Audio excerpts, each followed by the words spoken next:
சிலர்லாம் என்ன பண்ணுவாங்கன்னா 5000 ரூபாய் அப்படியே வந்து தங்கத்துல முதலீடு பண்ணுவாங்க. ஒரே இடத்துல உங்களுடைய முதலீடு வந்து இருக்கக்கூடாது. கிராண்ட் ராயல் டூர்ஸோட பயணம் பண்ணுங்க. இடங்களும் புதுசு, நினைவுகளும் புதுசு. நம்ம Manju groups in iSpot, a premium smart plot community. அதான் மிஸ்டர் கோல்டு, தரத்திலையும் அளவுலையும் நோ காம்ப்ரமைஸ். மிஸ்டர் கோல்ட் 100% கடலெண்ணெய். சம்பளம் வந்துச்சுன்னா முதல்ல சேமிக்கிறதுக்கு எடுத்து வச்சுருது. அந்த 5000 ரூபாயில் 500 ரூபாய் செல்வ மகள், அப்புறம் 500 ரூபாய் நகைச்சீட்டு, 1000 ரூபாய் மியூச்சுவல் ஃபண்டு, 1000 ரூபாய் வந்து பிபிஎஃப், இந்த மாதிரி வந்து பிரிச்சு தான் சின்ன வயசுல இன்வெஸ்ட்மெண்ட் ஸ்டார்ட் பண்ண முடியும். அப்படின்னா மியூச்சுவல் ஃபண்ட் தான் அதுக்கு ரைட் சாய்ஸ். சேமிப்பு, நிதி முதலீடு அப்படிங்கிறதுக்கான அவேர்னஸ் 15 வருஷத்துக்கு முன்னாடி ரொம்ப கம்மி. இப்போ நானே நிறைய இடங்கள்ல வந்து பெண்கள் கிட்ட அதை தான் சொல்லிட்டு இருக்கேன், நீங்க வந்து சேவ் பண்ணுங்க அப்படின்னு. மாசம் ஒரு 500 ரூபாவது நகைச்சீட்டு கண்டிப்பா போடணும் அப்படின்னு சொல்லிட்டு அது வந்து ஒரு பிளான் வச்சிருந்தோம். அதுக்கு அடுத்து பாத்தீங்கன்னா மெடிக்கல் இன்சூரன்ஸ், டேர்ம் இன்சூரன்ஸ், அதுக்கப்புறம் வந்து பிபிஎஃப். 13 வருஷம் ஆச்சு கல்யாணம் ஆகி. அந்த 13 வருஷத்துல வந்து ஒவ்வொரு வருஷமும் டூர் போறது நாங்க ஆர்டியில சேமிச்ச பணத்தை தான். 2000 ரூபாய் ஆர்டி போடுவோம். அவர் ஒரு 1000 போடுவாரு, நான் ஒரு 1000 போடுவேன். ஸோ 2000 ரூபாய் ஆர்டி போடும்போது வருஷம் முடிவில் நமக்கு ஒரு 25000 ரூபாய் கிடைக்கும். அந்த 25000 வச்சு தான் நாங்கள் வந்து டூர் போகிறது. நான் எவ்வளோ சேலரி வாங்கினாலுமே 20% அப்படிங்கிறது நான் வந்து சேவ் பண்ணிடுவேன். நான் 20000 ரூபாய் வாங்கும் போதும் அந்த பழக்கத்தை வந்து கடைப்பிடிச்சிருக்கேன். 50000 வாங்கும் போதும் கடைப்பிடிச்சிருக்கேன். 1 லட்ச ரூபா வாங்கும் போது நான் கடைப்பிடிச்சிருக்கேன். ஸோ அப்போ நீங்கள் எவ்வளோக்கு எவ்வளோ நீங்கள் சேலரி ஏறிட்டு போனால் கூட அந்த சேவிங்ஸில் மட்டும் நீங்கள் கான்சென்ட்ரேட் பண்ணீங்க அப்படின்னா அது வந்து உங்களுக்கு நிற்கும். நீங்கள் வந்து கொஞ்சம் கொஞ்சமாக இருக்கிற அமௌண்ட்டை வந்து தங்கத்தில் முதலீடு பண்ணிட்டு வந்தீங்க. இந்த தங்க முதலீடு அப்படிங்கிறத தாண்டி ஒரு போஸ்ட் ஆஃபீஸ்க்கோ இல்லை மற்ற முதலீடுகளுக்கோ நீங்கள் எப்போ ஷிஃப்ட் ஆனீங்க? அந்த நாலேஜ் வந்து எங்கேருந்து உங்களுக்கு கிடைச்சது? எல்லாமே அடிப்படையில் அந்த புக்கில் இருந்து தான் படித்தேன் அப்படின்னு சொல்ல முடியும். ஏன்னா நம்ம ஏற்கனவே சொன்ன மாதிரி பெண்களுக்கு வந்து நிதி சேமிப்பு, நிதி முதலீடு அப்படிங்கிறதுக்கான அவேர்னஸ் 15 வருஷத்துக்கு முன்னாடி ரொம்ப கம்மி. இப்போ நானே நிறைய இடங்களில் வந்து பெண்கள்கிட்ட அதை தான் சொல்லிட்டு இருக்கேன், நீங்கள் வந்து சேவ் பண்ணுங்க அப்படின்னு. முதலீடில் நீங்கள் குறிப்பிடத்தக்க விஷயம், நான் வந்து ஒரு காமன் விமனாக சொல்கிறேன், ஒரே இடத்துல உங்களுடைய முதலீடு வந்து இருக்கக்கூடாது. என்னுடைய அனுபவத்தின் அடிப்படையில் சொல்கிறேன். ஸோ அதனால் வந்து கல்யாணம் ஆனதுலேருந்தே இந்த நகைச்சீட்டு போடுறதுன்னு இருக்கு இல்லையா, அதெல்லாம் அம்மாவை பார்த்து அப்படியே கற்றுக்கிட்டது. அம்மா சின்ன வயசுலேருந்து நகைச்சீட்டு போடுவாங்க. ஸோ அதனால் வந்து வேலைக்கு போன உடனே, கல்யாணம் ஆன உடனே நானும் அந்த நகைச்சீட்டு போடுறதுங்கிறது. மாதம் ஒரு 500 ரூபாவது நகைச்சீட்டு கண்டிப்பாக போடணும் அப்படின்னு சொல்லிட்டு அது வந்து ஒரு பிளான் வச்சுருந்தோம். அதுக்கு அடுத்து வந்து எனக்கும் என்னோட ஹஸ்பண்ட்க்கும் வந்து நிறைய ஊரை சுற்றி பார்க்கணுன்னு சொல்லி ஆசை. ஏன்னா எனக்கு 24ல் மேரேஜ் ஆச்சு, அப்போ அவருக்கு 25. ஸோ அப்போ வந்து படித்து முடிச்சுட்டு வேலைக்கு வந்து உடனே கல்யாணம் பண்ணிட்டோம். ஸோ நிறைய இடங்களுக்கு போகணும் அப்படின்னு ஆசை இருக்கும்போது டக்குன்னு அவ்வளோ பணம்லாம் நம்மக்கிட்ட இருக்காதுல்ல. அதனால் என்ன பண்ணோன்னா மாதம் வந்து 2000 ரூபாய் ஆர்டி போடுவோம். அவர் ஒரு ரெக்கரிங் டெபாசிட், அவர் ஒரு 1000 போடுவார், நான் ஒரு 1000 போடுவேன். ஸோ 2000 ரூபாய் ஆர்டி போடும்போது வருஷம் முடிவில் நமக்கு ஒரு 25000 ரூபாய் கிடைக்கும். அந்த 25000 வச்சு தான் நாங்கள் வந்து டூர் போகிறது. இப்போயும் வந்து 13 வருஷம் ஆச்சு கல்யாணம் ஆகி. அந்த 13 வருஷத்தில் வந்து ஒவ்வொரு வருஷமும் டூர் போகிறது நாங்கள் ஆர்டியில் சேமித்த பணத்தை தான். அப்போ வந்து பணத்துக்கு 30000 40000 நம்ம எங்கேயும் வந்து எடுக்க முடியாதுன்னு சொல்லிட்டு அப்படி தான் வந்து பண்ணுவோம். அதுக்கு அடுத்து பார்த்திங்கன்னா மெடிக்கல் இன்சூரன்ஸ், டேர்ம் இன்சூரன்ஸ், அதை வந்து கண்டிப்பாக எடுக்கணும்னு சொல்லி நம்ம 18 வயசுல முடிவு பண்ணிட்டோம். அதுவும் பண்ணியாச்சு. அதுக்கப்புறம் வந்து பிபிஎஃப், பப்ளிக் ப்ராவிடென்ட் ஃபண்ட் அப்படின்னு சொல்லி, இப்போ பிபிஎஃப்லாம் நீங்கள் ஆன்லைன்லேயே வந்து பண்ணிக்கலாம். ஆன்லைனில் ஜஸ்ட்டு நீங்கள் இன்ஸ்ட்ரக்ஷன் கொடுத்துட்டீங்க, மாதம் எவ்வளோ எடுக்கணும் அப்படின்னு நீங்கள் சொன்னீங்க, நீங்கள் வந்து அதை பதிவு பண்ணிட்டீங்கன்னா அதுவே இசிஎஸ்சில் வந்து உங்களுக்கு போயிடும். ஸோ அது வந்து இன்வெஸ்ட் பண்ணியிருக்கோம். அடுத்து மியூச்சுவல் ஃபண்டு. இந்த மியூச்சுவல் ஃபண்டில் இன்வெஸ்ட் பண்ணணும் அப்படிங்கிறது வந்து காலேஜ் படிக்கும்போது இருந்தே அந்த ஆசை இருந்தது. அதை பற்றின பெருசாக நாலேஜ் கிடையாது. பட் ஒன்ஸ் ஃபுல் டைம்லாம் வந்ததுக்கப்புறம், சென்னைக்கெல்லாம் வந்ததுக்கப்புறம், மியூச்சுவல் ஃபண்டில் இதெல்லாம் நம்ம இன்வெஸ்ட் பண்ணலாம் அப்படின்னு சொல்லி ஃபண்ட் மேனேஜர்ஸ் கிட்ட நம்ம சொல்லி, ஏன்னா நமக்கு நேரம் இருக்காது ஃபண்டு எதை வாங்குறது எப்படி பண்ணுறதுன்னு சொல்லிட்டு, ஸோ ஃபண்ட் மேனேஜர்ஸ் வச்சு மியூச்சுவல் ஃபண்டில் வந்து இன்வெஸ்ட் பண்ணுறோம்.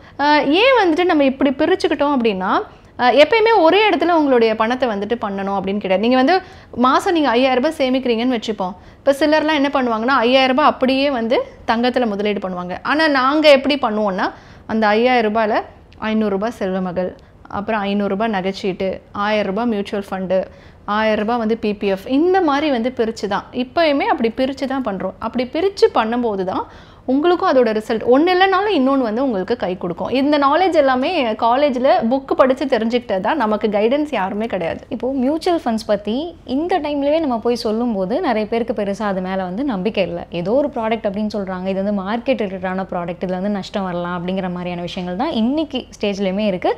இன்றைக்கி நிறைய அவேர்னஸுமே இருக்குது. நீங்கள் ஆரம்பிக்கும் போது பெரிய அளவில் இந்த மாதிரி அவேர்னஸ் அப்படிங்கிறதுலாம் இருந்திருக்காது. எந்த நம்பிக்கையில் இல்லை நான் மியூச்சுவல் ஃபண்ட்ஸில் பண்ண போகிறேன் அப்படின்னு நீங்கள் ஒரு ஸ்டெப் எடுத்து வச்சிங்க? ஆக்சுவலி ஆக்சுவலி இப்போ இன்வெஸ்ட்மெண்ட்டை பொறுத்த வரைக்கும் இப்போ நம்ம நகை வந்து நம்ம கண்ணுக்கு முன்னாடி பார்க்குறோம், அது வந்து எவ்வளோ வருஷம் எவ்வளோ ஏறுது அப்படின்னு சொல்லிட்டு. எனக்கு இந்த மியூச்சுவல் ஃபண்ட்ஸும் ஷேர் மேலேயும் மிகப்பெரிய நம்பிக்கை இருந்தது, இதில் வந்து நம்ம பண்ணுவோம் அப்படின்னு. ஆனால் எனக்கு என்ன தாட்னா, எல்லாத்தையும் கற்றுக்கிட்டு நானே எல்லாத்தையும் பண்ணணும் அப்படிங்கிறது வந்து எனக்கு நேரமும் இல்லை, அதுக்கான வந்துட்டு முயற்சியும் நான் எடுக்கலை. காரணம் என்னென்னா, நம்மளோட ஃபுல் டைம் ஒர்க்கே நமக்கு சரியாக இருக்கும், ஃபேமிலி பார்க்குறதுக்குமே நமக்கு சரியாக இருக்கும். இதெல்லாம் பார்த்து நம்ம யோசித்து எடுக்க முடியாது. அதை பற்றின நாலேஜ் கெயின் பண்ணணும்னா அதுக்கு தனியாக படிக்கணும். ஸோ அப்போ அந்த மாதிரியெல்லாம் யோசிச்சுட்டு சரி எதுக்கு நம்ம வந்து இவ்வளோவும் ரிஸ்க் எடுத்துகிட்டு.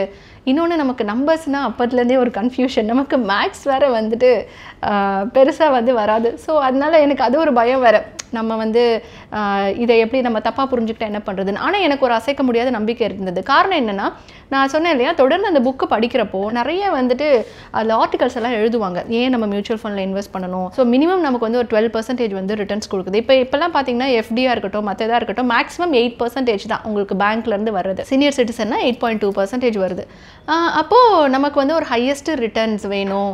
பட் ஆனால் நம்மளால் ரொம்ப காலத்துக்கு வெயிட் பண்ண முடியும், சின்ன வயசில் இன்வெஸ்ட்மெண்ட் ஸ்டார்ட் பண்ண முடியும் அப்படின்னா மியூச்சுவல் ஃபண்ட் தான் அதுக்கு ரைட் சாய்ஸ் அப்படின்னு சொல்லி எப்பயுமே ஒரு எக்ஸ்பர்ட் கிட்ட நம்ம கொடுத்துட்டோம்னா நமக்கு வந்து பாதி வேலை முடிஞ்சிருச்சு. அதனால அது மேலே நம்பிக்கை வச்சு தான் நான் வந்து மியூச்சுவல் ஃபண்ட்ஸ் வந்து பண்ணேன். எனக்கு அதில் நல்ல ரிசல்ட்டும் கிடச்சிது. சொல்லப்போனால் நான் வந்து அந்த மியூச்சுவல் ஃபண்ட்ஸில் நடுவில் கொஞ்சம் அந்த பேமெண்ட் எடுத்துட்டேன், ஏன்னா ஒரு லேண்டு வாங்கணும் அப்படிங்கிறதுக்காக அந்த பேமெண்ட் எடுத்துட்டேன். இப்போ என்னென்னா, நான் எதிர்பார்த்ததை விட ஒரு நல்ல ரிட்டர்ன்ஸ் வந்துட்டு மியூச்சுவல் ஃபண்ட்ஸில் இருக்குது. நீங்கள் ஆரம்பிக்கும் போது முதலீட்டு மேலே உங்களுக்கு இருந்த புரிதல் அப்படிங்கிறது வேறு மாதிரி இருந்திருக்கும் இல்லையா? இப்போ இத்தனை வருஷம் கழிச்சு நீங்கள் எல்லா விதமான முதலீடுகள்லையும் இன்வெஸ்ட் பண்ணியிருக்கீங்க.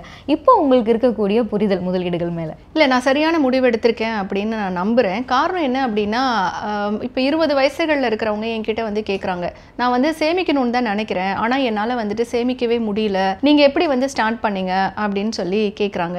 ஏன் நம்மக்கிட்ட கேட்குறாங்க அப்படின்னா, இன்றைக்கி நமக்கு இருக்கக்கூடிய லைஃப் ஸ்டைல் இருக்கு இல்லையா, அந்த லைஃப் ஸ்டைல் எல்லாமே சேமிக்கக்கூடிய பழக்கம் இருந்ததுனால தான் வந்தது.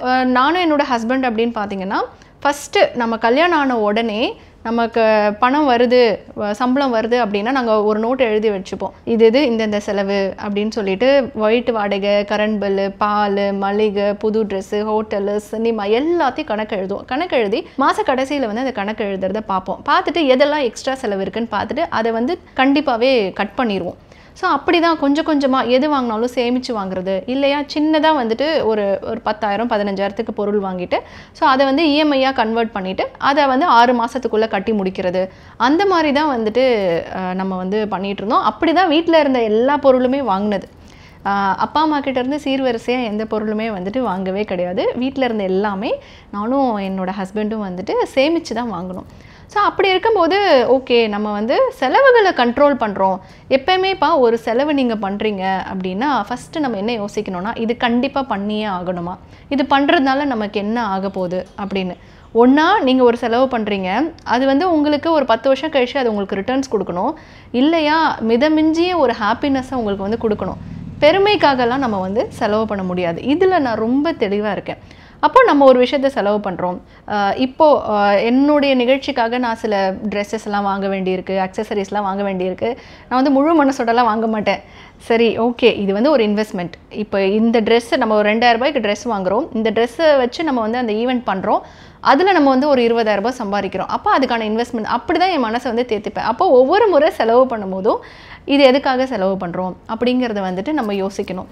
அண்ட் சில பேர்லாம் என்ன பண்ணுவாங்கன்னா, பெருமைக்காக அவங்க நம்மளை அப்படி பேசணும், இவங்க அதில் பணத்தில் பொறுத்த வரைக்கும் அவங்க நினைப்பாங்க இவங்க நினைப்பாங்கலாம் நம்ம செலவே பண்ணக்கூடாது. ஏன் அப்படின்னா, பணம் அப்படிங்கிறது வந்து இன்றைக்கி நீங்கள் ஒரு பொருளை 2,000 ரூபாய் வாங்குறீங்கன்னா அடுத்த 20 வருஷம் கழிச்சு அந்த பொருளோட மதிப்பு வந்து ஒரு 5 மடங்கு ஏறி இருக்கும்னு வச்சுக்கோங்க. அப்போ அந்த அடுத்த 20 வருஷத்தில் நம்மக்கிட்ட இப்போ இருக்கிற பணம் இருக்குமா அப்படிங்கிறத நம்ம யோசிக்கணும். அப்போ செலவு பண்ணும்போதே செலவில் கரெக்டாக நீங்கள் இருந்துட்டீங்க அப்படின்னா சேமிப்பை உங்களால் வந்து பண்ண முடியும். அப்போது அந்த யோசிக்கும் போதே ஒரு அடிப்படை வந்து அப்பா அம்மா நம்மக்கிட்ட சொல்லிகிட்டே தானே இருப்பாங்க, சேர்த்து வைக்கணும்னு, என்ன சம்பாதிச்சாலும் 30% சேர்த்து வைக்கணும்னு. அது நமக்கு இருந்துக்கிட்டே இருக்கும். அப்போது நம்ம கண்ணு முன்னாடி பார்க்குறோம் இல்லையா, சேமித்து எல்லா பொருளையும் வாங்குகிறோம். அப்போ சேமிப்புக்கு வந்து இவ்வளோ நமக்கு நல்ல வேல்யூ இருக்குது அப்படிங்கும்போது அது பழக்கமாகவே ஏற்படுத்திக்கிறது. சம்பளம் வந்துச்சுன்னா முதல்ல சேமிக்கிறதுக்கு எடுத்து வச்சுருது. நான் 20,000 ரூபாய் வாங்கும் போதும் அந்த பழக்கத்தை வந்து கடைப்பிடிச்சிருக்கேன், 50,000 வாங்கும் போதும் கடைப்பிடிச்சிருக்கேன், 1 லட்ச ரூபா வாங்கும் போது நான் கடைப்பிடிச்சிருக்கேன். ஸோ அப்போ நீங்கள் எவ்வளோக்கு எவ்வளோ நீங்கள் சேலரி ஏறிட்டு போனால் கூட அந்த சேவிங்ஸில் மட்டும் நீங்கள் கான்சென்ட்ரேட் பண்ணிங்க அப்படின்னா அது வந்து உங்களுக்கு நிற்கும். இப்போ வந்து நம்ம நிறைய பேரோட பழகுறோம், நிறைய இடங்களுக்கு போகிறோம் அப்படிங்கிறப்போ பாப்பாவும் வளர்ந்துட்டு வரா, நமக்கு ரிட்டையர்மெண்ட் இருக்குது இல்லையா, நமக்கு ஃபினான்ஷியல் இண்டிபெண்ட் சீக்கிரமாகவே நம்ம வந்துட்டு எந்த ஜாபும் பண்ணக்கூடாது, அப்புறம் பிடிச்சதை பண்ணணும்னா அதுக்கு நம்ம என்ன பண்ணணும், இப்போ இப்படியெல்லாம் யோசிக்க ஆரம்பிச்சிருக்கோம். ஸோ அப்போ அப்படி நிறைய படிக்கிறோம், நிறைய பேரை மீட் பண்ணுறோம். அதனால் என்ன பண்ணுறோன்னா, சரி ஒரு ரெவென்யூ இருந்தால் நமக்கு அது கரெக்டாக இருக்காது, ஒரு 2 ரெவென்யூவாக ஒரு பாசிவ் இன்கம் நமக்கு வரணும் அப்படிங்கிறதுக்காக இப்போ நம்ம கிளாஸஸ் வந்து எடுக்கிறது, அதுக்கு வேல்யூ ப்ரொடியூஸ் பண்ணுறது. ஏன்னா எனக்கு டீச்சிங் ரொம்ப பிடிக்கும், பட் ஆனால் எனக்கு ஃப்ரீயாக சொல்லிக் கொடுக்கணுன்னு தான் ஆசை. ஆனால் நிறைய இடங்களில் ஃப்ரீயாக சொல்லிக் கொடுத்தா அதுக்கு மரியாதை இல்லை. ஸோ அதுக்கு ஒரு மினிமம் அமௌண்ட் நான் வந்து அதை ஃபிக்ஸ் பண்ணுறேன். அது ஒரு பக்கம் வந்து நான் அதுக்கான இப்போ நான் ஒரு காசை நான் ஃபிக்ஸ் பண்ணுறேன்னா அதை விட ஹையஸ்ட் வேல்யூ வந்து ப்ரொடியூஸ் பண்ணுறேன். ஸோ நிறைய பேருக்கு வந்து நான் டீச் பண்ணுறதுக்கான ஒரு ஹாப்பினஸ் எனக்கு இருக்குது, டெக்னாலஜியை தமிழில் சொல்லிக் கொடுக்குற அந்த ஹாப்பினஸ் எனக்கு இருக்குது, சேம் டைம் எனக்கு ரெவென்யூவும் வருது. ஸோ அந்த பாசிவ் இன்கம் வந்து நான் செட் பண்ணியிருக்கேன். ஸோ அந்த மாதிரி மற்ற எல்லாருமே இப்போ நீங்கள் ஒரு இன்கம் சோர்ஸ் இருக்குது அப்படிங்கும் போது நீங்கள் வந்து பாசிவ் இன்கமுக்கும் என்ன பண்ணுறது அப்படின்னு சொல்லிட்டு இளம் வயதிலே யோசிச்சிங்க அப்படின்னா அது ரொம்ப ஹெல்ப்ஃபுல்லாக இருக்கும்.